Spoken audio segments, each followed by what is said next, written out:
Okay, what's going on, guys? Welcome to what people won't shut the fuck up about is supposedly going to be one of the biggest episodes on all of ReZero. People have literally not stopped raving about how good they think this episode is going to be for an entire week straight. So I'm excited, to say the least. I'm going to keep this intro short. I'm late as always. I've explained myself in prior episodes, but I'll do it again. The reason these recordings come out so late is one, because they tend to be stupidly long, but also two, I have work before this, and so I'm all morning into well into the afternoon. I have my shift. I can't really do anything about it, and so I'm only able to record when I get done, and I'm back, and that's me right now. So yeah, I want to get right into this as quick as possible so we can get this episode underway. I'm really excited, and I will just say I have a new theory in mind, which it's gonna involve pulling up a prior episode. I should have set up for this beforehand, but we're gonna be taking a little bit of a trip to, I believe it was episode 7. No, episode 8. We're taking a trip to good old Nubaru's first day. So, right here.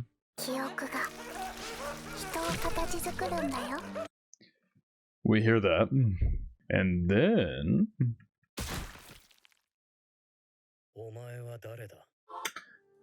okay, that question right there. So I want to toss out a theory. And this could be wrong, but I made a statement last episode that I no longer agree with. I don't think one of the Gluttony brothers is possessing Subaru. I believe one of the Gluttony brothers is possessing Rem, and I believe it to be a lie. I think it makes sense. For a reason we'll get to in a second. I think Rui is the one possessing Subaru. I went back over all their speech patterns from last episode. It doesn't sound like the brothers. They have specific speech mannerisms that were not being met by the way Subaru was speaking. So I don't think it's either of them. I think Rui is the one possessing him. And I think the reason it makes more sense for Lai to be possessing Rem is because he took Rem's memories. And his whole thing about hero, and he had a whole speech in season 3 talking about this hero and obviously alluding to what Rem has to say about Subaru and who Rem calls Subaru. And so I think it makes the most sense by far for Lai to go find his hero as Rem when everything has gone to shit. And I really do think Rui is the one who is possessing Nubaru, having taken Subaru's memories, and this is a big thing because the whole like who are you, and I could be wrong, I could still be right in that Rui is possessing Nubaru, but have the wrong reasoning for that being the case, because she goes and says memories are what shape a person, and then as he's falling he says who are you, and it's Subaru's voice, as though maybe he heard Rui speak and intrinsically asked that question without ever being able to register that it had occurred because of all the shit he was going through and the horrendous death he went through. So that's the theory. That's about it. I just want to change my stance on who I think is possessing who, and we will progress forward with that fact. Some other things from last episode that I don't feel like I harped on deeply enough. Let's roll into episode 10 here. Specifically after we goes through Meili's memories, I just love the way they depict like Meili being like, it's just I talked about it last episode, so this isn't what I want to talk about, but it's context for what I'm about to rehash. The whole thing about Nubaru is not at his sense of self is not as strong as Subaru's was, and so him clashing with Meili makes it really difficult, and he's kind of stuck in this in-between, and that's why she manifests in his mind, because it's still him, but there's another brain actively as though it's a part of him. Because interestingly enough, when you think about it, if a person does not have a strong enough sense of self, these books could literally be used to bring yourself back to life. With the fact that her memories are in his head, in this situation she is still dead, because Nubaru retains most of his sense of self, but Meili is just there constantly afflicting his thoughts kind of in the background. She hasn't like fully taken over or something, but if you take like a baby that has no memories and you like or has very little memories, or like a young child or something, and you have them read one of these books of a person who lived infinitely longer than they did, in theory, couldn't you quite actively overwrite the consciousness of that person and take them over? Because your lived experience of many, many more years would take over the host, and you could effectively, in the way of a parasite, wiggle your way back into existence in a new body. I really wonder if that's something that would be possible with these books. Anyway, that was just something I literally thought of just now. That has nothing to do with what I was going on about. But of course, we know Nubru struggles for a bit with his personality, and Meili being a part of it, and her being here with him and such, and he's freaking out. But there's a couple lines that I read and like understood, but I don't think I talked about it outwardly enough. This scene as well, man. This fucking gremlin over here. I really hope she doesn't stay dead. Like, I'm not one for hoping Subaru dies, but I really want to give Meili a chance to actually live and really become her own person, because her backstory was so tragic, man. So sad. And also, some people clarified the scene with her like being taken over by frogs, or like Capella turned her into a frog. Bro, someone said that Capella split her consciousness into all of the frogs. What is how do you even comprehend what that is like? I don't know. He also apparently uses at times pronouns or way to refer to himself. He uses feminine ones, which would be what Meili would use. But there's a line where Nubru is basically, he's like saying something along the lines of like, fuck me. He basically is like, Meili is coming through, and her anger at Subaru for killing her comes through in Nubru's words. And there was a scene where he says that, and I can't seem to find it.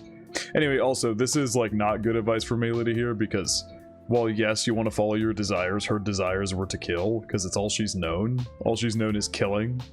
It was not, it's good advice, but from the wrong voice and told in the wrong way. That she should follow her own desires and be her own person. However, for Meili, it involves one of the things she's only ever known, the way that murder becomes a habit. This is also this bit here is so good. I've like replayed this bit a couple times because it's just the way both sub and dub I think are fantastic. The way it transitions from Nuburu's voice to Meili's. So fucking good. Anyway, I just wanted to kind of talk about that, a little deeper look into, you know, how Subaru's consciousness is being afflicted with Meili now residing partially in it, and some of the little more minor details that I may have brushed over in the last episode. I wanted to kind of come back in and address those a bit and toss out my new theories about which gluttonies are possessing who, and so, yeah. Anyway, now we will head into the new episode. I don't believe I have anything I want to add before this episode gets underway. Ram saw Nubru through Patrash come to this room, followed him, and now she has really truly picked up on this is not Subaru. Let's go ahead and figure out where we're going to go from here in the supposed peak of peak ReZero episodes. Per usual, feel Woo! I can speak! Per usual, feel free to check out the Patreon and Discord. Links are in the description below. As far as the Discord goes, we talk about current anime, past anime, current manga, past manga, and have non-anime conversations as well. And as far as the Patreon goes, you get exclusives and uncuts to all my reactions. So, feel free to check out either of those of your own will. Now, I've heard us up straight into ReZero Season 4, Episode 11, or the final episode of Core 1. I thought it was 1 month, 1 month break. It's actually 2 months. We don't get more episodes till August. August? August? Fuck. Anyway, let's get into this. I really don't know what's going to go on here. I'm nervous. I'm very nervous. Apparently, there were some issues with News Asia's a plus of me watching so much later. I particularly like to watch anime as soon as they air, so I'm able to get the reactions done early in my day. But because I have work on Wednesdays, and then I come home, people have already gone through what translation errors there are, and thank you, Malumi, for compiling this one. Usually it's my editor, Xaniss, who kind of puts things together in a correct version, but it was a different person today, so thank you very much for that. They went in and fixed it because Muse Asia, which is normally very good translations, had some issues. issues, and then Crunchyroll also had issues, and so they took the best of Musasia and then corrected a couple things about it. So this should be about as good of a translation as you can get, and so thank you all for that. But that is the one perk of watching this so much later in the day than everybody else does. I get to see actual good subtitles. I get to have the correct translations in ideally every aspect. I'm trusting Malumi here, so anyway, let's go. Oh my god!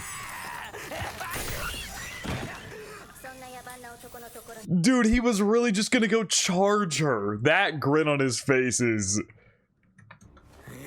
fucking yikes, dude. It's literally picking up from where last episode ended, where the thought on his mind is murder becomes a habit, and he's even more afflicted with the willingness to murder because it's not just what Subaru did that's affecting him. He read Meily's book, and her book is filled with nothing but murder and death and killing all the time. From when she lived as a rabid beast until she was picked up by Elsa and became an assassin. It was kill to survive in the beginning and then kill for your job. It's been nothing but killing Meily's entire life. So Nubaru's afflicted more than ever with just constantly looking up people's necks like he can choke them. He looked at Beatrice, he looked at Amelia, he looked at just anybody and everybody, and so he's charging, trying to go just kill Ram before she can out him. Jesus. We'll confront a brute like you alone. Oh god, is Amelia here? That's Ice. Oh fuck.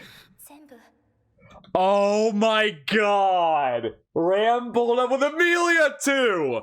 Goat. Absolute goat. I was really hoping they would confront him because he is so unbelievably, just cannot fathom why any of them like Subaru Natsuki, because all he's seen and all he's been actively convinced to believe, which I believe is part of Gluttony's plot, is to make him believe Natsuki Subaru is evil. Everything he's been convinced about him is that he's just this awful person who treats women like tools or objects, and he kills and is like probably tricking these people or something. But I need them to confront him and truly tell him what they believe about Natsuki Subaru, and I feel like that might be where this is headed. That we might get a piece from all the people who truly love Natsuki Subaru will tell Nubaru all about him. But I don't know. I've been talking about that being the case for a few episodes now, or at least I was hoping that's where it was going, especially with how much more Gluttony has been trying to convince him that that Natsuki Subaru is evil.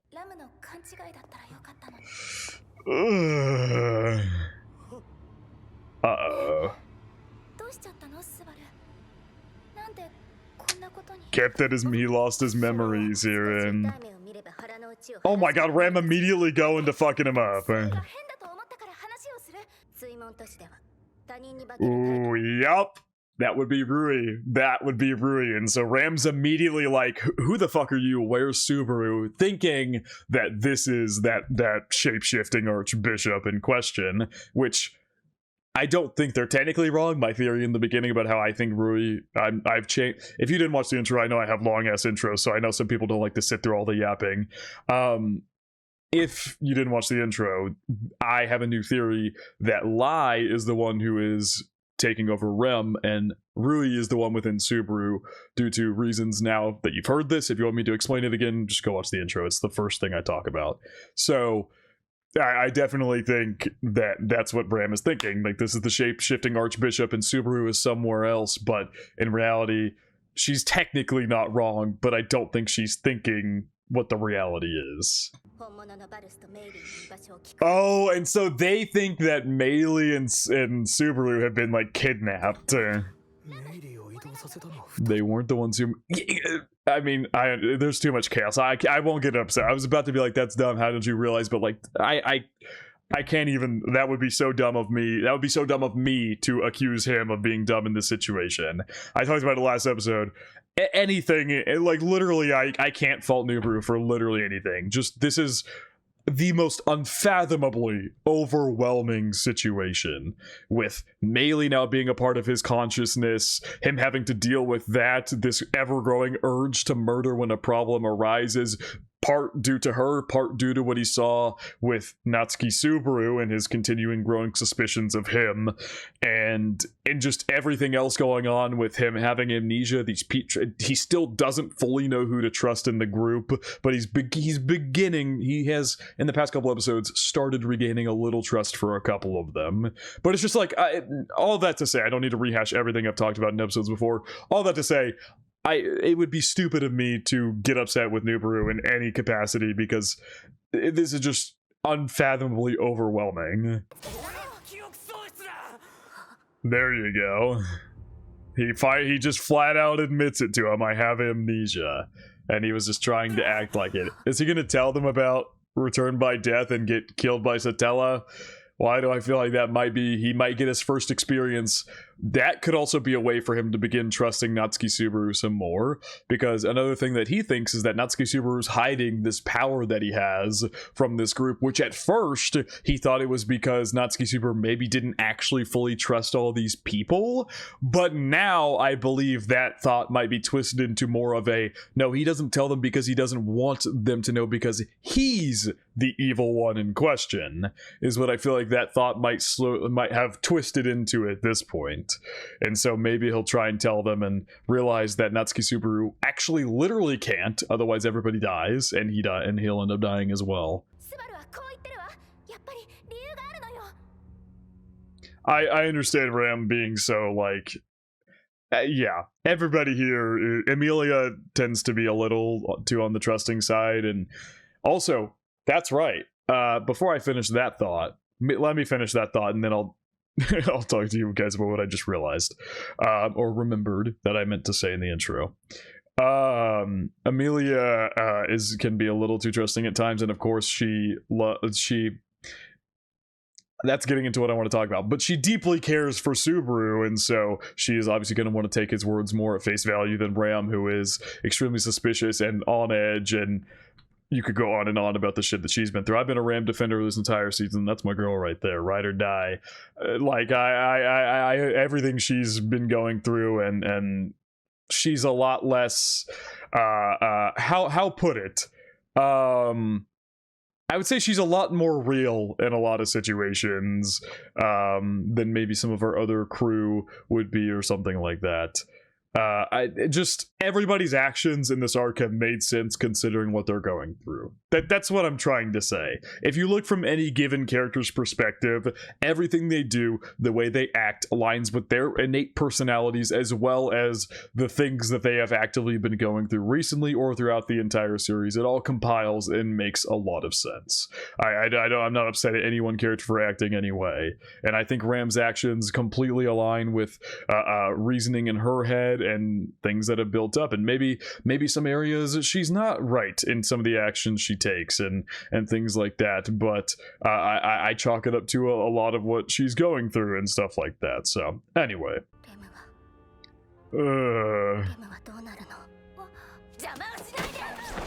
my god, holy fuck, try me. Oh my god. If you ever say you forgot Rem with that face and voice again, yeah, she just can't bear to hear that. Because the first time he said it, she was kind of forced to accept it. But at this point, she's kind of holding on to that theory that this is an archbishop. And she's like, the actual Subaru is still fine. He's fine. He doesn't have amnesia or something like that. And the prior instance, she was, yeah, this is fucked. Fuck me. Oh no! Oh no! Rui took over. Oh no! Everybody in there's dead. Oh no! Oh no! Oh no! Oh god! Fuck! I think this might be when we end up looping. Rui probably just murdered everybody, and he's probably gonna think that Natsuki Subaru did it. Oh, the ice cage is gone. Oh god.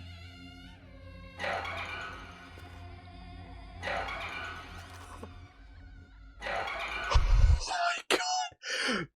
Rui just killed 2 more people, Emilia and Ram, and has now scribbled Natsuki Subaru was here all over the walls everywhere. Bro, that's fucking terrifying.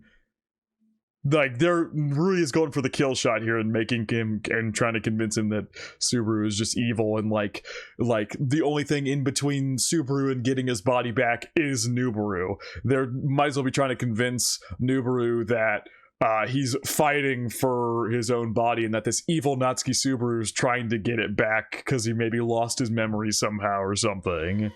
Or not lost his memories, but lost a part of control of his body or some shit. What? Why is Raid down here?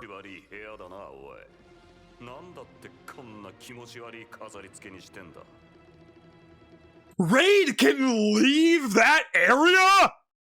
Raid can leave the exam area? Since when?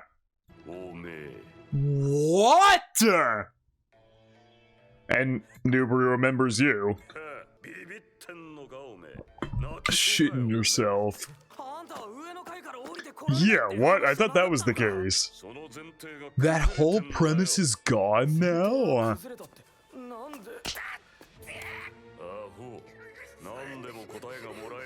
Don't go thinking I'll teach you every... But wait, why? What?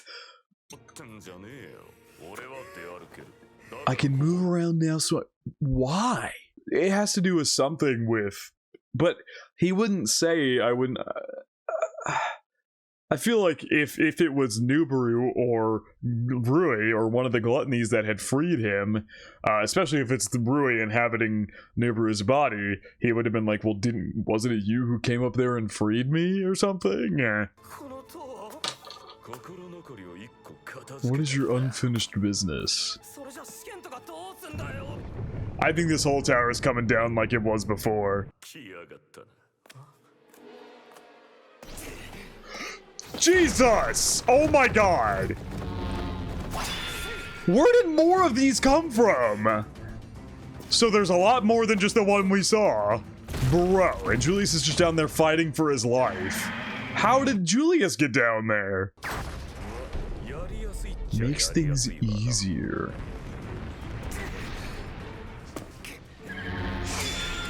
Good lord. It's crazy because Julius has taken down these witch beasts like nothing, and he gets absolutely clobbered by Raid. And this is, then again, this is Julius without his spirits, but still, it's like the power difference is insane. Hi, Melee. You can finally read his book. Christ. Oh god, I don't like that smile on Nubaru's face. You don't want to see him die. That smile was there for a second, and then it was replaced. He's down there fighting for his life. Oh, good jump. Nubaru actually just saved him. His cape's on fire. Yo! Good shit, Nubaru. That was... He just saved Julius's life. I feel like this loop is fucked, because what the hell happened to Ram and Amelia? But, they're probably dead. But, dude, this is... Oh my god.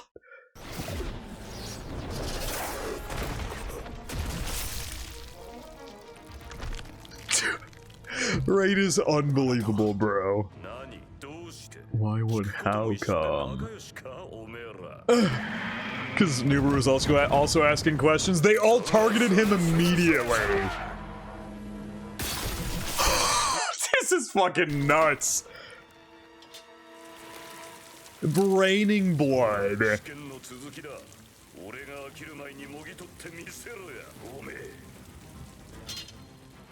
This is... Oh my...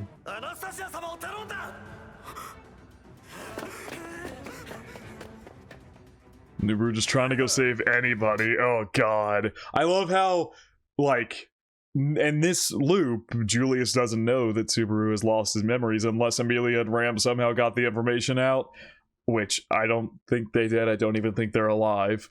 But even after Julius and Subaru had their conflict, he still, in the end, would trust her to him because deep down, I mean, not even deep down, he still trusts and knows Subaru and such. It's just, everything that occurred in episode 7 left him feeling conflicted and disrespected, and not necessarily disrespected because he knew Subaru wasn't doing it out of malice. He wasn't purposely keeping Julius out, but he felt betrayed, I suppose is what I should say.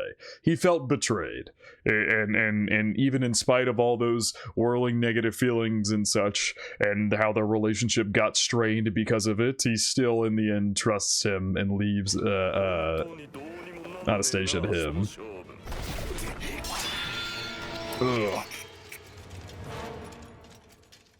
My god. What happened to Amelia and Ram, and why were they not in the room? Hi, Melee. He just turns the other way to get the hell away from her. Dude. Ugh. Why did you say— oh my god, hello Beatrice. Why did you oh my god, why'd you save him when you strangled me? Because Melee, of course, doesn't know that wasn't— but they share a mind now, so technically— but then again, it's like, even if Nubaru read Melee's book, it's not like Melee's consciousness knows him, or knows his existence, and so to her, it's still just Subaru that murdered her, but then decides to save Julius. Why are you outside the cage? Oh god! Ram told us he is not the man you know. Oh my— so wait, Ram and Amelia made it out of there after he blacked out. You know what I should have done? You know what I should have done? I should have done this before. I don't know why I didn't as soon as I saw it. I've done it every other time. So is it just showing the scribbles? Okay, yeah. All the, like, blanks there are just showing the scribbles. So maybe what occurred is he got knocked out, and then after Ram and Amelia left, they left the room and left him in the ice cage. Rui then woke up, broke it, and then wrote all over the walls, and then just left him there so that he would wake up and be able to move about. That's probably what occurred there. So Ram and Amelia are seemingly okay, but what happened to bring Julius down here? What let all these creatures in here? Like, what's going on with that? Why is Raid free? Some shit has clearly gone down since we were last, since we, I can speak, since Nubaru passed out. Oh, God. Did Beatrice think there's nothing wrong, and Beatrice is trying to like intercept him and be like, don't go that way, they don't trust you? God, was Beatrice trying to lead him away because maybe she didn't believe that he was not the Subaru she knows? You did not. Would know if we held hands. She can maybe tell through their contract that it's still him, because if it wasn't him, she would hold his hand and immediately tell, I don't have a contract with this person. This is someone masquerading as Subaru. The issue, though, is that it is him, so the contract is there, but Rui seems to have the ability to take over his body.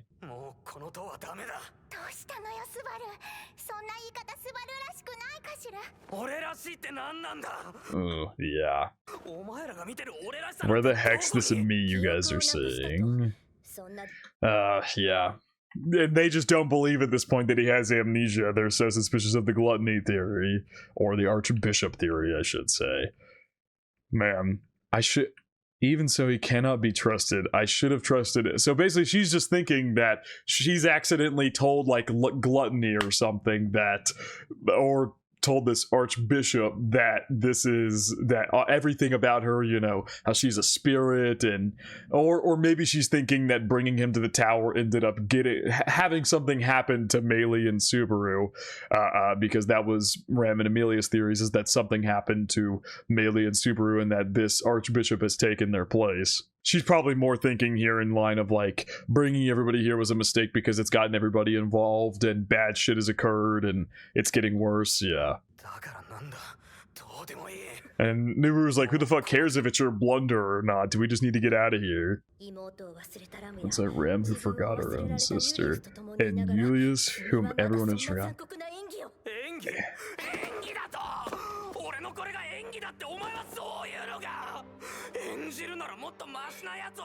Ooh.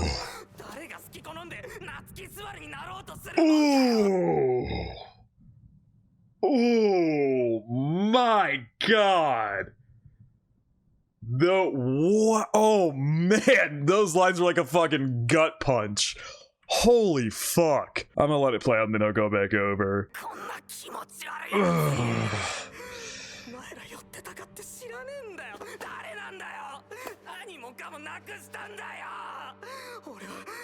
Oh my god.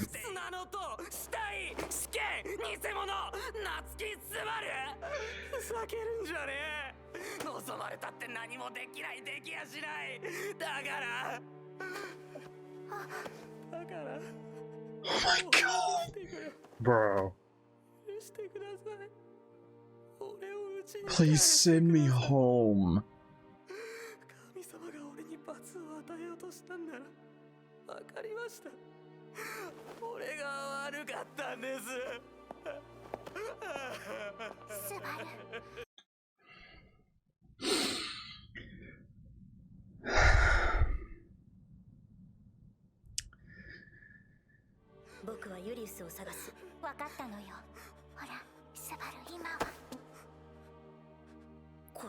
You're gonna tell her where Julius is? Asked me to protect you. Oh.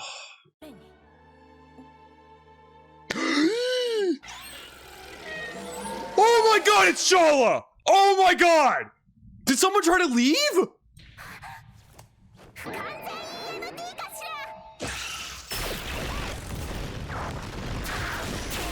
What rule was broken? Was it Raid coming out? What rule? Oh my fucking god! Whoa! Good catch. Fuck me.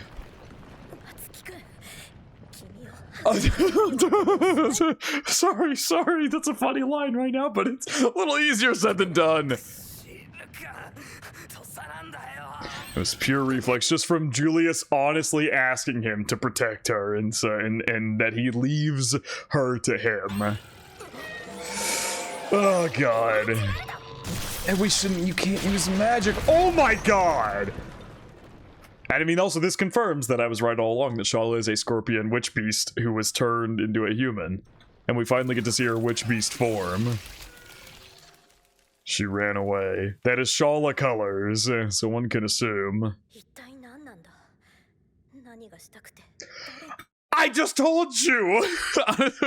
Echidna, I don't know! No. Even if you forget, Betty will not. Oh. Like I said, I think it's heading to where I thought it was gonna go. And it's that these others are going to explain to him the kind of person that Natsuki Subaru was, and he'll come to the conclusion that what he's being fed is a lie and a facade. Anyway, I let it play out just because I didn't want to pause too much in the middle of an intense scene. But this, oh my god, that got the tears welling up. Didn't shed a tear because we moved on to Shala showing up at light speed, but I mean, good lord, it just his whole, oh my god, every bit of dialogue here is so good. Oh man. Like, they think it's like maybe Gluttony playing like some sick trick on them, like Ram, who can't remember Rem, Julius, whom everyone has forgotten, and then there's, you know, just Subaru all of a sudden being like, I don't have my memories, and they're like, how could you, like, because they think it's like Gluttony or something fucking with them, or he's afflicted by something or something, and yeah, anyway, you get what I mean. That I want to talk about the next part. This whole scene, god, the voice acting is so phenomenal, man. Subaru's VA is just a god. You're saying this is an act. If I were gonna play a part, I would have picked someone way better, who in their right mind would willingly choose to be Natsuki Subaru. Oh my god! Who the hell would want to be this disgusting asshole? Man, and that feels like it's coming from a part of not even Of course, he's talking about the Natsuki Subaru that he's been led to believe is Natsuki Subaru through everything that he's seen. Like, who would want to be that disgusting asshole? But he's also definitely talking about himself. His self-loathing and self-hatred is so evident here. He's saying, who would want to play the part of me? Who the fuck would want to be Natsuki Subaru, this disgusting asshole? Because we all know what, before he came to the ReZero world and he's evolved and grown, what he truly thought of himself, and well into ReZero itself. What Subaru thought of himself, these feelings, these like completely negative, awful feelings, this deep self-hatred and loathing that he has for himself. And so it's definitely a mix of both is what he's saying here. A mix of who would want to be me and who would want to be the guy that I believe is the me that's been in this world. And if he's thinking, you could possibly think it of him as thinking, well, that is me. Maybe that's what I'm capable of becoming because I'm such a disgusting, deplorable person. Like, maybe in Nubaru's mind, he's like, if that's Natsuki Subaru, and that is still a part of me, like, that's what I could become at some point. I'm this, I already have all these negative thoughts about myself. Who's to say I wouldn't take it further? I've already I murder, I treat women like objects, and on and on and on. Who's to say he's not thinking in his own head that that's what he could very easily become, or that's what he literally does become in this world. And then just oh my god, that one line we're gonna get to in a second, brutal. I don't even know any of you. Who the hell are you guys? I've lost everything. I was just on my way home from a convenience store, and he's been tossed into a tower with spirits and giant scorpion monsters, returned by death, murder and death all about him. Crazy creatures he never thought he would see. A fantastical tower with books where you can literally have someone's mind implanted in you effectively because you're reading their entire life. The only thing I remember from today is talking to a store clerk. And suddenly I'm in another world. A tower in a desert, corpses, tests, knockoff, Natsuki Subaru bullshit. It's all bullshit. You want to know why I snapped out of nowhere? Well, I just hit my limit all of a sudden. Something inside me snapped. Whatever you want from me, I can't do it. I can't do a damn thing. That's why I'm sorry. Please forgive me. Please send me home. If this is God's way of punishing me, then I get it. That bit of that sentence is the most heart-wrenching. Then I get it. Ugh. Oh my god, man. That is absolutely heart-wrenching. In the worst way. This poor guy. Because, like, the original Natsuki Subaru spent enough time in this world and got attached enough to Amelia that he was able to say, the return by death is awful, what's going on, this is awful, this is happening. But he never once said he hates this world or anything like that. He was so happy to be transported away from his life that he deemed miserable, that he hated. He loved this new world and this new opportunities that he could find, that he had more than enough time to get adjusted to the world so that when return by death occurred and he went through awful shit, he was able to somewhat compartmentalize it and handle it. But this Nubaru was here for a couple hours before he's witnessed. It still probably hasn't even been a full 12 hours since he got transported to this world. These past several episodes have probably occurred within the span of maybe at most 24 hours. It's been at most like a single day since he got brought here. And in that time, he's witnessed absolutely more than enough hell, and he's just begging to be sent back home. I absolutely love that even through all this pain and torment, just Julius's like true-hearted devotion, or not devotion, but trust, in the way that he said, I trust you with Echidna. Even if Nubaru thinks Natsuki Subaru is an awful person, instinctually, he took Julius's words to heart and is doing what he said. Even if he maybe, wouldn't trust their opinions of Natsuki Subaru or something like that, he still trust that, like, the fact that Julius said, I leave her to you, was enough for him, even in all this torment, to still try and save her. And once again, that just it just shows Subaru's true character. Both Nubaru and Subaru intrinsically, he's a really good guy. A lot of issues maybe, but who doesn't? He's a realistic person who has a lot of issues, but at his core is a true good-hearted human being. So someone had to have broken a rule for Shala to come out like this. And also, somebody had a theory that the smashed head that we saw from Shala wasn't because she got injured, but was instead because she, like, molded out of her human form and into this or something, which I think is definitely plausible because we see no body or anything here. And if we're to assume that because in that loop he left the tower, that's when she went Scorpion mode, that no one would have killed her or something before she shed her body or something. I don't know. It's just a theory, but I do think it very plausible that she sheds her human skin to turn into this if someone breaks a rule. Maybe I need to go back and look at what she says the rules are. I'm actually going to do that real quick. Sorry, little detour. I want to go back and look at the rules and see which one could have plausibly been broken before. They're going to explain it to us, obviously, but I would like to learn about them. Yeah, so rule 1 was that if you leave the tower, she'll have to murder. She loses control of her body. Okay. Anyone who challenges the tower is never ever allowed to leave, period. As long as you pass the Great Library's test and make it to the first layer, you're all good. Which the first layer, I'm assuming, is the top. Beginning the rules will instantly turn into a killing machine mode, yeah. You shall not leave without completing the tests. Second, you shall not violate the test's rules. So was Ray leaving?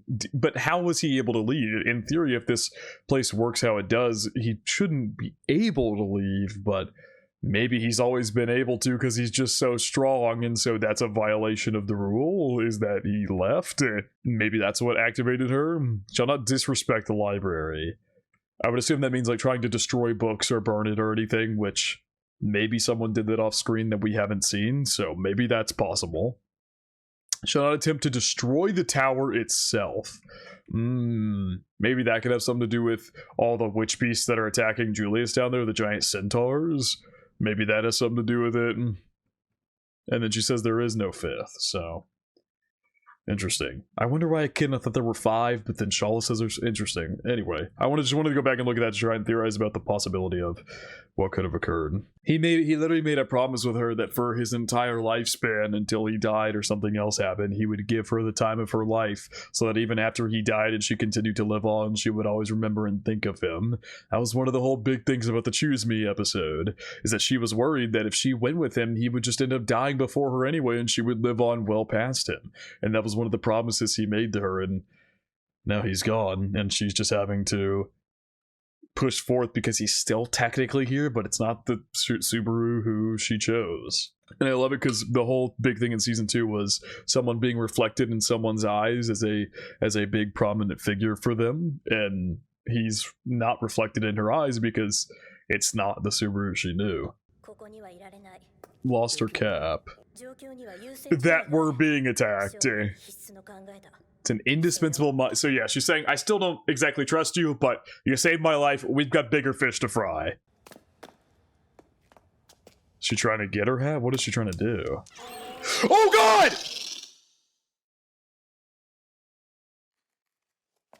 Bro, they blow up! Come on! Can anybody catch a damn break here? Oh god. Oh no. He's gonna loop. Holy fuck, he's dragging her. Is like, what the, oh my god, fuck. And he's still dragging her because of his promise with Julius, or because Julius leaving her to him. This is, so fucked. Nobody can catch a damn break. I have a feeling Nubaru's probably gonna loop soon, and, let's just say we better hope it's before any of the bad shit started. I'm gonna assume he might loop back to where he was on the table again. Oh god. Where's Beatrice? Where is Beatrice?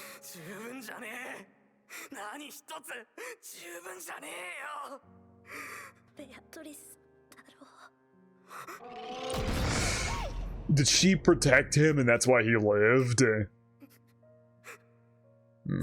She died.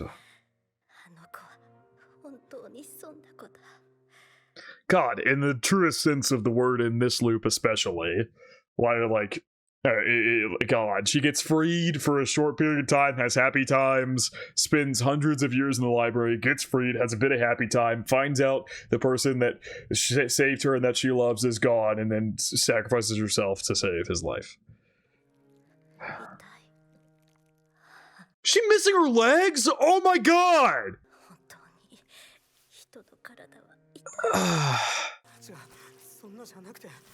Fuck, she's gonna bleed out.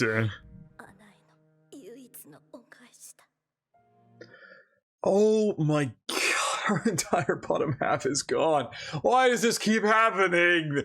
Every time she loses a half of her body. Every single fucking time. Which we have seen firsthand occur to her. Do not think of ending my misery. She's gonna die while in control so that Anastasia dies as well. It doesn't have to feel anything! Meili, listen. Stop! God! Oh. It's just like himself and Meili are fighting so hard right now, and she's afflicting him so badly that it's corrupting him, but he's still fighting back. It's so scuffed. You're just putting her out of her misery. But she asked you not to, so Anastasia wouldn't wake up and feel anything. Oh my god. I dropped it. This is not simple. Don't even try to delude yourself. This is nothing about what you have gone through in the past, like 24 hours or something is anywhere close to simple. Not even close. You can't even lift a stone to end someone's misery. Oh, I'm sorry for doubting you. I think, did she just die? And Meili's just sitting on her corpse. Ugh. Oh my god, it is. It is Satella. It fucking is Satella. They didn't show the hands when this happened before, when all the mist and everything took over and destroyed the tower, and he was confronted by Rim, got his head lopped off, and Petrosh saved his life several times, and that's where he regained his first bit of faith. The hands were not shown that time, and this time it is made abundantly clear that was Satella. Don't know if it's Satella breaking out of her seal or what exactly occurs, but... And he comes face to face with Satella for the first time. Whoa. Covering his ears. It's probably just like this overwhelming sense of... like, this is visualization, but he might just be hearing this like directly in his head or something. Just the I love you, I love you, I love you. I mean, in theory, technically... Isn't this what Satella want? But I guess... I'm just trying to think about what Satella's end goal could be by giving him return by death. Because we've theorized that the end goal is maybe for Subaru to come and, like, unseal her. Or maybe it could be a thing of instead of sealing her, she wants Subaru to kill her. I don't know, but if she gets unsealed like this, couldn't... But I suppose maybe it's a thing of Satella and the Witch of Envy are two separate beings, and so it's like...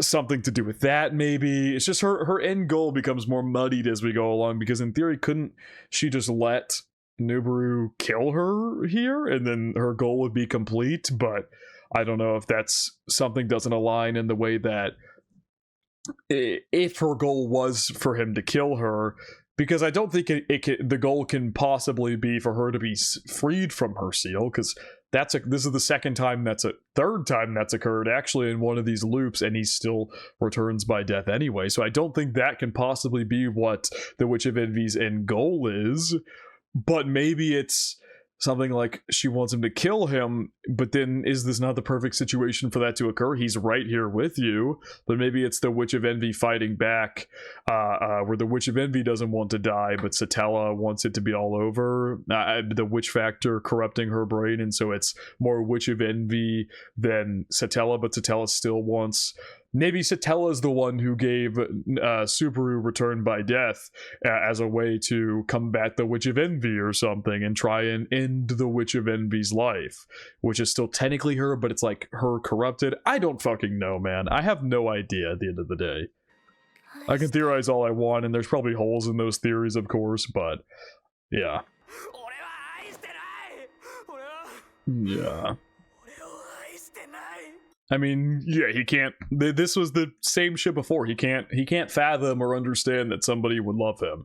He can't fathom that idea. It's the same thing that Subaru went through in season 2. Ooh. I always knew that I was loved from his parents. Except for this time, he's realizing and coming to terms with the fact that he was always loved in a completely different way. He's accepting it because of the hell he's been through, that he deeply, truly has thought and reflected on his time with his family. And that's how he realizes and come to terms with it, but he can't fathom loving himself now.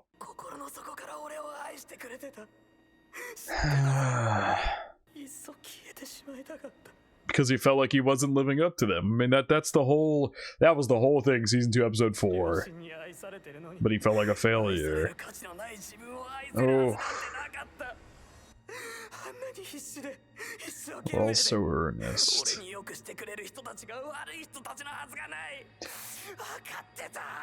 So, yeah, I was completely right in what I said. I was completely 100% correct. His thoughts are no longer one of them is the issue. He fully believes it could be none of them and that they're all good. But he can't, and so now his thoughts have shifted to, it's me. I'm the issue. Natsuki Subaru is the issue. And I was completely right in what I said his mind has switched to from where it started in the beginning. You can't, though. It's not possible with her around. Ooh, all the hands embracing him. Just repeating it non-stop. Not giving him a chance to think of anything else. Whoa, it's just like... literally whispering it directly into his ear. Is it looping time? Holy fuck! Amelia just...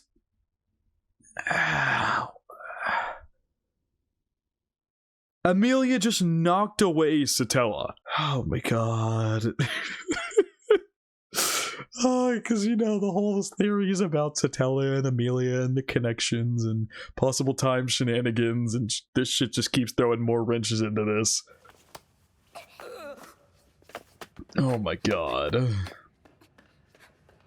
So I guess that means the tower has not gone into such dire straits that Satella is seemingly destroying the entire thing again, because that's what happened presumably a couple episodes ago, because that's the same exact smoke, only this time there's Satella arms coming out of it, and he didn't proclaim Return by Death, so it's not like she should show up because he proclaimed Return by Death to anybody.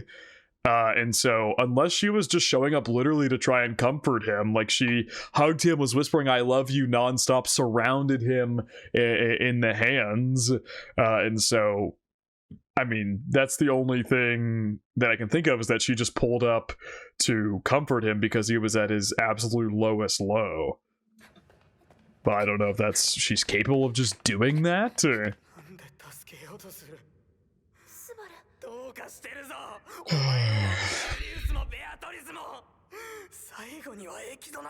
And he just can't fathom why that's the case. Because of everything he's seen and the way Rui has tried to pin, you know, Subaru as being this awful, evil person, and he already thinks the absolute worst of himself. So what more is he to think other than, this is the natural path for me because I'm such an awful, horrible, deplorable person? Why do these people love me? Why do these people put their faith in me? Why do these people apologize to me? None of it makes any sense.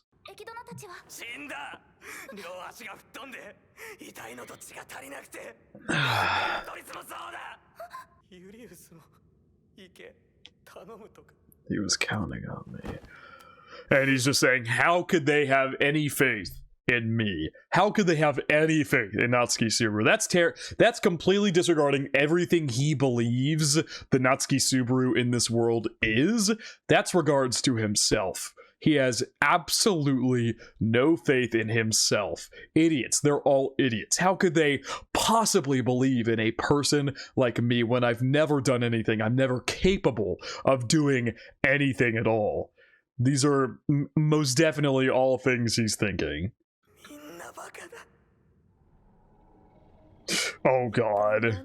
Here comes that fucking smoke again. The fact that oh my god, I was right. I was right. I was fucking right. I was fucking right. Oh my god, I was right. She is going to detail everything that has occurred between them since he came to this world. I was right. That's exactly what I said. I've been saying that for episodes. That's what needed to happen.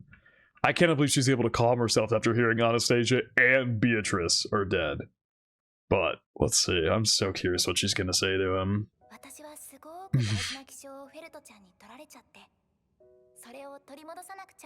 Puck. Not thought of Puck in a long time.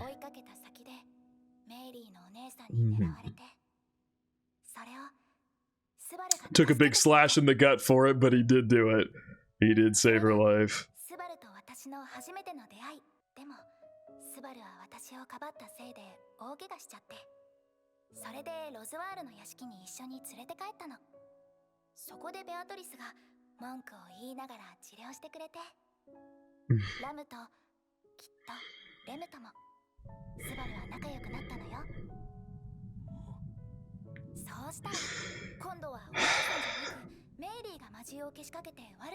She did do that. Of course, it is kind of sad hearing her relay these memories without Rem being in them, because she was a big part of all of that. I am very curious how Gluttony overwrit the memories, like what the exact details are in their brains, but that's besides the point. Oh my, I already love this. I love it so much. On a date with you. I remember now what I was going to address earlier. I had something that I wanted to address and I forgot to. The line from last episode where she said she keeps looking at him was not because, it could be, but was not because he's been acting weird.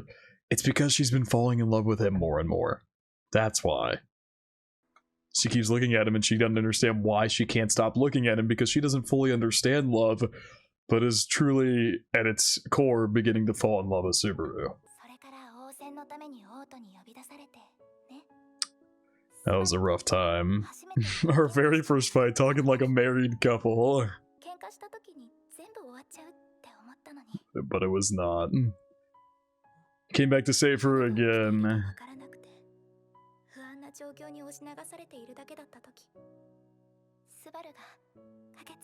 Came rushing back in to save her, and then he said he loved her. That was the end of season 1.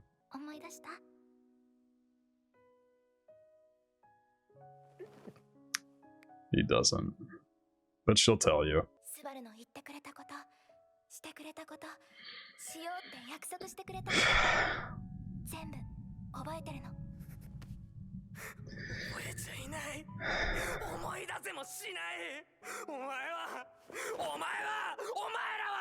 誰かのためにとっさに動けて、誰かのために頑張ろうって走れて、誰かのために命かけで何かを成し遂げる。ふざけるな。夏木すばるがどれだけ情けなくてクズでどうしようもない腐った野郎なのか。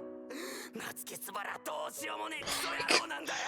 俺が誰よりそれを知ってるんだ。俺じゃなくてもいいだろ。 Doesn't even have to be me. God, man, I fucking hate hearing him talk about himself like this. This is basically kind of a repeat of episode 18 in a way, where Subaru pledges all his awful feelings about himself, and instead of Rem this time, Amelia is the one. Of course, different circumstances, but I just, wow. Every lot. I want to just let the scene play out, but I can't not talk about this, because it's so good. You and every one of you, who the heck are you talking about? Risking my life for someone else, instinctively saving someone else, running around trying to be my best. Thing is, he says here, instinctively saving someone else. How I would never do that. I know how pathetic and rotten I am, and yet just a second ago, he was instinctively saving Echidna without thinking. He tells himself all these awful things about him, and they just aren't true. They just aren't true, yet he believes everyone to his core. They just aren't true. He literally did the exact opposite of what he's saying that he would never do just a minute ago. The faith Julius instilled or had in him, and he pushed him, and he just instinctively reached out and saved her without thinking about it. I just, oh man, they got me worked up there for a second. It's just, even in his own things that he's saying, he went against that just a few seconds ago, but he just can't get out of his own head and fathom that he is the kind of person that people might actually see him to be. And that was kind of what Rem told to him in episode 18. He was going on and on about how he hates himself and all these awful things he feels about himself, and he's like, none of you know me, none of you actually know the awful, pathetic person I am. And what Rem said was something along the lines of like, what do you know about the Subaru that I see? What do you know? You say all these things, but what do you know about who I see? The person who saved me, the person who's done this, that, and the other for me. What do you know about that person that I see? You're too in your own head about all these awful things. Oh my god, Reese here was so fucking good. Oh man. Oh my god. It's unbelievable. Unfucking believable.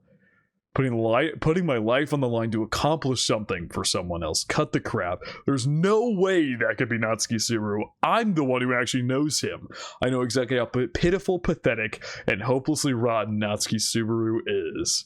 And of course, this is partially his own feelings about himself. I would honestly say this is more his own feelings about himself as opposed to what he's seen from the Natsuki Subaru that he has come to know through Meili's book and other things like that. I would say this honestly comes more from his awful feelings about himself and his deep, deep-rooted self-hatred. Because at this point, it is very paralleled to episode 18. Except for this time, it's honestly a lot worse. His feelings about him are a lot worse, aided by everything that he has seen from Natsuki Subaru, and everything the chaos that has gone on has just amplified his negative feelings about himself, because all this chaos goes on and he has been helpless to do anything against it. Man. Just Amelia. Ooh, and I love the way he's reflected in her eyes. I love it, because he's still him to her. I really like that.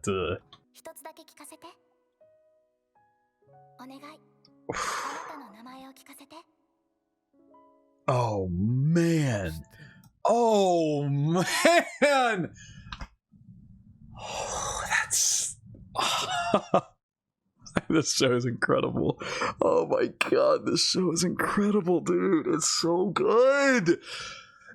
That, if you think about the very first time that he ever met her, he does his whole pose and introduction, and this time she's the one introducing herself to him. She is the one approaching this new person she's never met before.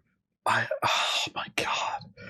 And I love how she introduces herself the same way she does the very first time he ever meets her back in episode 1, I believe. My name is Amelia, just Amelia.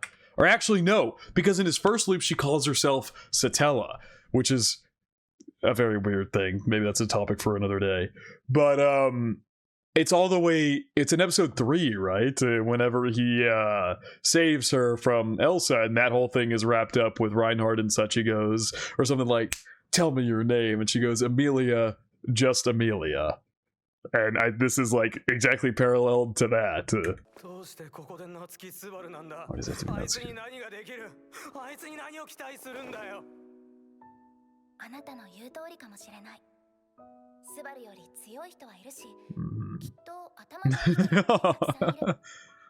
でも、私が時でも一緒にいるのはスバルがいい。スバルがそうしてくれるって信じてるし、願ってる。だって、助けてくれるならできるから、そこにいるからそうしてくれる人より。Because they happen to be there. 好きな人にそうしてもらえた方がずっと嬉しいもの。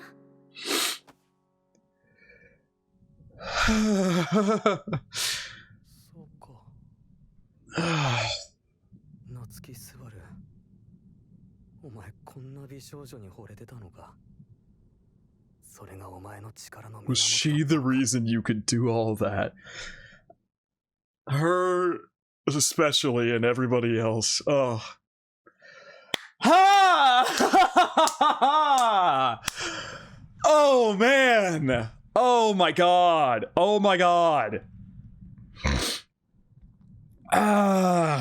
He finally understands the motivation of why Natsuki Subaru was able to push himself past his own insecurities, his own feeling of worthlessness, his own self-hatred, and do something, and it was because he loved her.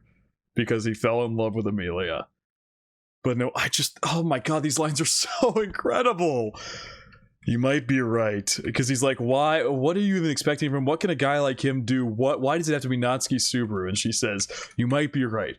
There are stronger people out there, and I'm sure there are plenty who are smarter too. But no matter what happens, the one I want by my side is you, Subaru. I believe in you, and I know you'll be there for me.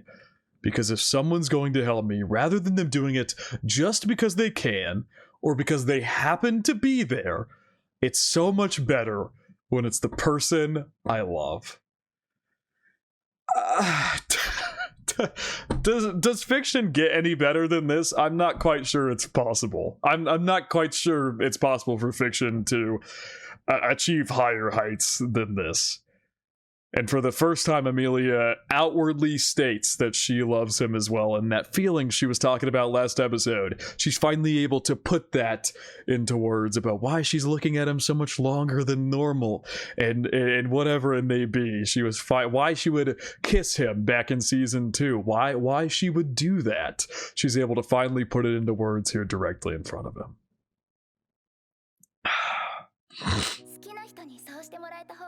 And I love Subaru's lines following it. For the first time, he might truly understand why Natsuki Subaru, of all people, was able to do the things, garner the friendships, the trust that he has with all the people around him. And it started with one little bit of love. This is so good. Oh my god. Was she the reason you could do all that? Exactly. Oh my god. This girl is way out of your league, and yet he did it anyway. Someone like you go after an angel like her. What is your name? Please tell me your name.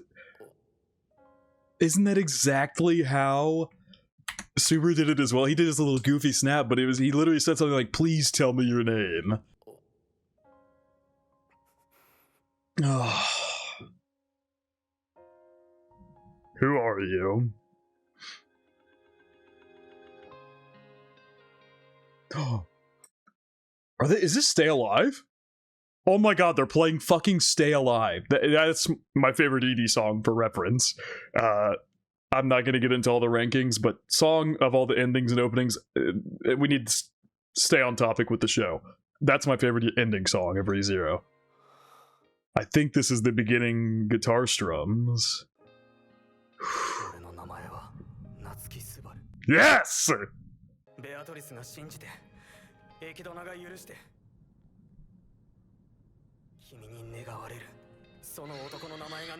That man's name isn't. Yes! Oh my god! Ah! Natsuki, oh! Then I'll do that for you.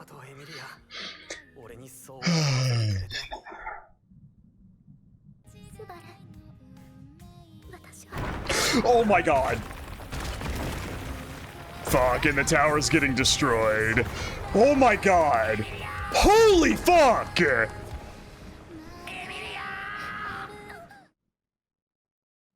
Yeah, we're like, whoa, this looks fucking crazy. Oh my god, and he reaches and grabs her hand.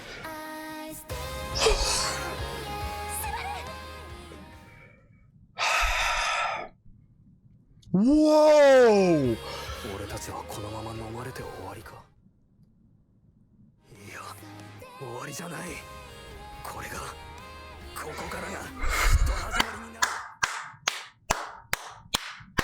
I'll remember. Oh my god.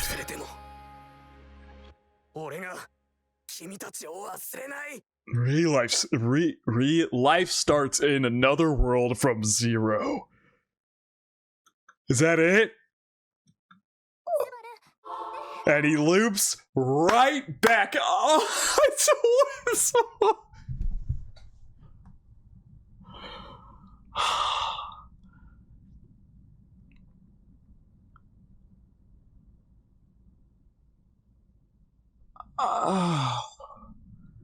Oh my god. Dude, I'm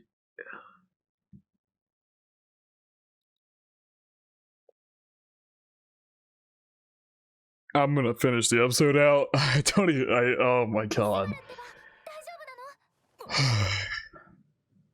And you've looped. You get a chance to redo it all and everybody's alive. Look at that grin on his face.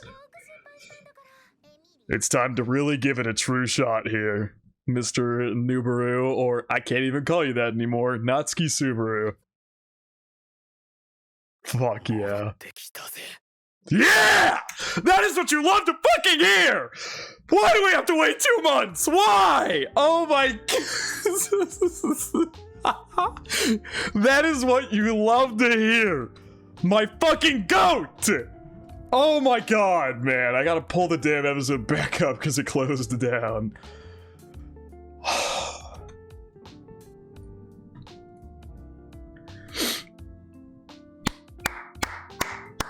I love it.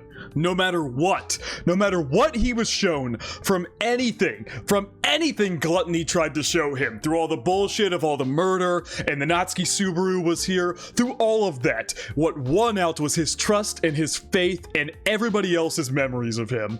Everybody else's memories, their love, their adoration, their trust, their faith, all of the above won out over the bullshit that was shown to him before. And so he believed in everything they believed in from Natsuki Subaru. That won out in the end over anything else. Fuck! That's absolutely phenomenal. Absolutely phenomenal. Wow. Wow. And then playing Stay Alive during all of that, because that song is just directly Amelia speaking. Yeah, man, this might be one of the best episodes of this entire show.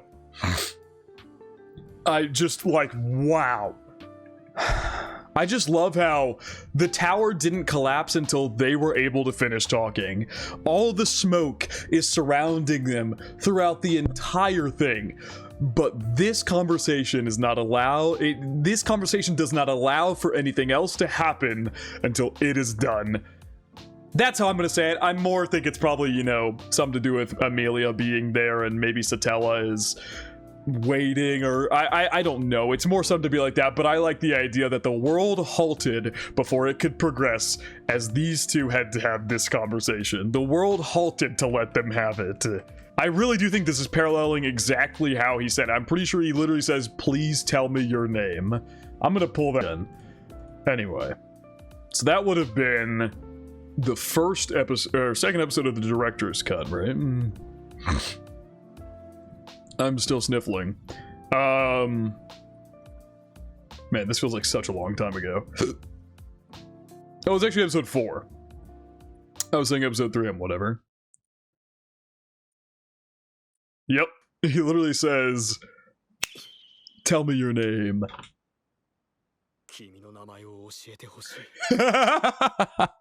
It's very similar. And he thinks through everything that's happened up until this point. My name is Natsuki Subaru.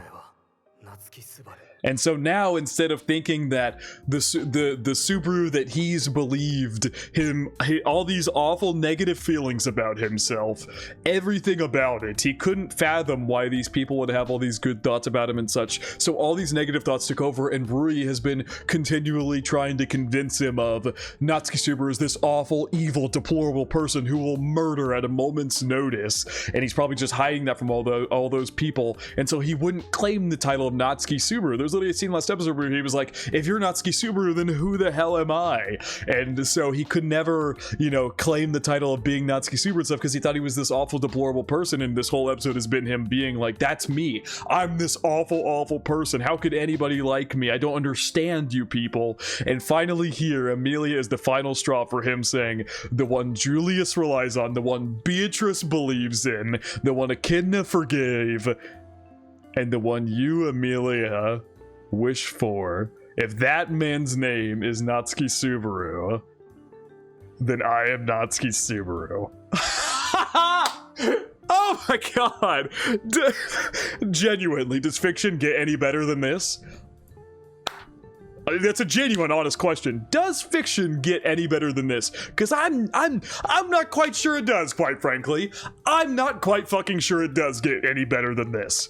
Truly, if this season keeps up its pace, because supposedly, somehow, to some insane degree, the rest of this season is supposed to be as good as this episode, or it's on similar level to this episode, this is going to solidify ReZero as possibly my favorite show of all time. What made season 4 so incredible up until this point was the character writing was immensely strong. It was super good through all the mysteries and things like that. But we hadn't really had, you know, one of those like prominent episodes like episode 18 from Zero, or Choose Me, or Parent and Child, or episodes like that are huge character growth moment episodes. It's been a lot of really in-depth and what's the word I'm looking for? The word, why can I not think of the word? For like small details, like very complicated small details. Hold on. Nuance. Okay, I thought of it as I was typing. I didn't even search it up. Nuance. There's so much nuance in the character writing and character motivations and how they're acting and the bigger mystery abroad about what's going on with Nubaru and everything like that. Like I said, I can't call him that anymore. He's claiming the title of Natsuki Subaru, and he's going to try to be the person that everybody believes he is capable of being. And now that he has the belief that he is capable of being that person that everybody says he's capable of being, then he is going to strive to achieve to be that person. I fucking love that. And so, like I was saying, the what has made this season so good is its mystery and nuance and the writing around the mystery and trying to figure out what's going on in this complicated tower where events keep occurring and trying to piece all that together to fill the story. That is what's made this season so incredibly good. But this episode, if we was one of those huge ones. This is gonna go down as one of the best episodes in ReZero, and it absolutely should for good reason. I hope you guys get what I'm trying to say. Like, what season 4 has been so good for up until this point is its mystery and nuance in the actions of characters going on, the character writing in the mystery itself, and trying to piece together the overall arching mystery with all the pieces we've been given is what's made this season so good so far. But in previous seasons of ReZero, partially one of the big things was that it would always have some big, huge, monumental character building episode, like Amelia's backstory episode, Choose Me, like I said, From Zero, Parent and Child, huge episodes like that, or episode 7 of last season. I'll throw that one out there as well. I didn't cry as much in this video as I did in that one. I was quite literally bawling my eyes out in that episode. That I genuinely was soul crushing, but it was like truly that's one of my favorite episodes of this entire show. It was the culmination of everything for Subaru up until that point in the series. So yeah, I was bawling my eyes out during that. I definitely teared up and cried during this. I probably wouldn't say as much as that though. This was more, I was just so taken aback by how absolutely amazing the writing was and everything, that maybe I just didn't have enough time to wallow in my emotions of everything going on. But anyway, I did tear up, so I definitely did. But anyway, basically, I hope you guys get what I'm saying, that season 4 has been good maybe for slightly different reasons than some of the other seasons have been, where they've had big climactic monumental character building and growth episodes, and this was that episode for season 4. And if season 4 continues on this streak, I'm not kidding, ReZero I might end up claiming it as my favorite show of all time. This was unbelievable. What an unbelievable episode. And I'm not even done. I want to go back over this scene still.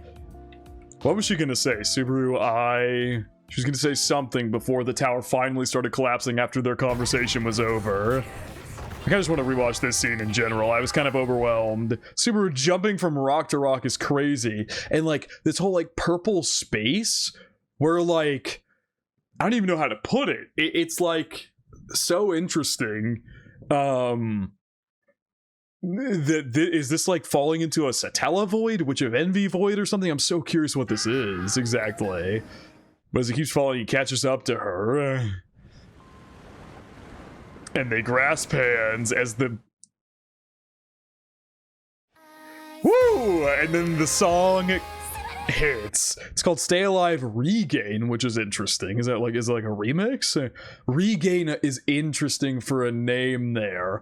You know, I was thinking about this as well. The opening is called Recollect. Subaru is effectively, at this point, you know, recollecting the pieces of his past self from everybody else. And now he's recollecting it to put himself back together. And now it's regain. He's regained his motivation to push forward and regained his drive and things like that. And it's so interesting how he's falling into this, like, vat of memories down here. Is this like this is everything that's occurred in this loop. So he's going down here and then he's gonna loop back. I believe this is everything from this loop. Yeah, there was him crying. This like this whole episode looped back. Is this like the process of Return by Death or something, as we're like heading back to that point again? This is where it all begins. I'll remember.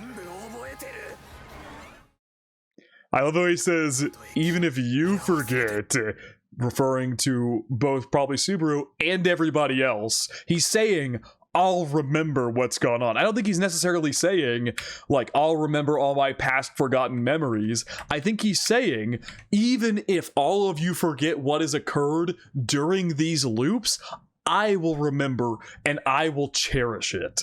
I think that's what he's saying here, right? Because I think this line here of even if you forget is encompassing both Natsuki Subaru and everybody else. Even if you forget, I will never forget any of you. Because this final line definitely aids it more. He's talking about everybody else. If he loops, even if they all forget, he won't. He won't forget the impact they have had on him. He won't forget the faith Julius put in him, the forgiveness Echidna gave him, the love Amelia has for him, the faith and trust Beatrice has in him. He won't forget any of it. So good. Also, I noticed this. Maybe I'm going crazy. Starting life from zero in another world. Is this supposed to be the same title as like a parallel? But it's not. Life starts in another world from zero, and this one would be starting life from zero in another world. They're kind of parallel titles. Life starts in another world from zero. Is it just like saying the ReZero like title? Because I think that's just the ReZero title. This is another translation of the ReZero title is starting life from another world. So maybe it's supposed to, but this one it's starting life in another world, not from. He's not starting life from another world. He's beginning a new life in the new world. Is that maybe what it's trying to say? Like Subaru, like, is that to imply we're not going to get Subaru back? I don't know. It's like saying Nubaru is starting a new life in this world as Natsuki Subaru. It'd be very interesting because I feel like at this point, technically speaking, Natsuki Subaru is dead for good. Because if Nubaru, Natsuki Subaru, was ever able to get his memories back, he's effectively a new person entirely with both memories paired together. The pain that both entities shared is now together to make an entirely new person, right? So the Subaru that we know is effectively dead for good, if you think about it that way. Oh my god. What an incredible episode, and I fucking love the determination in his voice. I absolutely love it. Can you play, please? I love it. There is a different type of energy in that voice. Oh my, you guys. I would give it a standing ovation, but I'm already standing. I'm also sweating a lot. It's really hot. I think I've said all that needs to be said. This was one of the best episodes of this entire show. It got me crying because it was just that good. The talk between Subaru and Amelia, kind of paralleling episode 18 in a way, but different, results, of course. Episode 18, both Subarus declared their negative self-loathing feelings about themselves, and both Amelia and Rem picked them back up, but in very different ways. Kind of? Honestly, they're not that different. This is Subaru's episode 8. This is Nubaru's episode 18 moment. They're not that different, because one of Rem's big talking points was that I think she literally says, like, all you know is yourself. What do you know about the Subaru that I know? Like, that's kind of the big point, is that she's telling him he only sees himself. He can't see how other people see him. He's so blinded by his own self-hatred for himself that he can't fathom that he is a kind of person that other people might see him as. And this is kind of the same thing. Amelia managed to convince him to trust in how other people see him, as opposed to all the awful negative feelings he has about himself. They're very similar and parallel in very interesting ways, and this is Nubaru's episode 18 moment. I love the parallels there. It's very interesting. Of course, they're gone about in different ways because Subaru had his memories back then and he doesn't here, but the innate end result is very similar. Subaru pushes forward with new determination in episode 18, and Nubaru here accepts everything that everybody believes about him to be something he is capable of being, and strives now to achieve that. Like I said, they're not necessarily exactly the same, but there is clear parallels to episode 18 from Zero and this one. Is episode 18 just called From Zero? I think it is, right? Yeah, it's just called From Zero. So I think this title more parallels with starting life from zero in another world. This episode title more parallels with that. But man, I think I've said all that needs to be said. I'm going to get this video over to Xaniss. Sorry. I don't think we've had a video under an hour and a half in the past like 5 episodes, because he's been the one editing this series in particular. And so I'm gonna get that over to him. If I have anything else to add, like I've done for other videos of this season, I will. This episode didn't add anything new to my theories, by the way. My theories that I have that Rui is the one inhabiting Nubaru and Lai is the one inhabiting Rim are still very much the case. I have a lot of questions, of course. How the fuck did Raid get out? Why were there a bunch of centaurs down there fighting Julius? Still have many questions about what the hell was going on there with that. Why Shala turned into a scorpion, I wonder if it's because Raid left or something. Maybe it has something to do with that, I'm not entirely sure. Because we don't really know what rule was broken that would turn Shala into her witch beast form. And so, yeah, I still have questions in place. I still have my theories in place. But Nubaru, Natsuki Subaru is met with a brand new determination like never before. I cannot wait.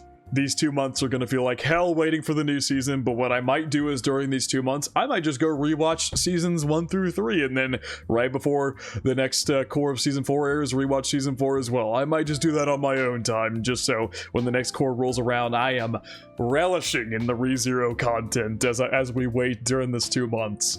But anyway, I really hope you guys enjoyed it. I thank you guys so much for the love and support on these reactions. It means the world to me that you guys love hearing me yap.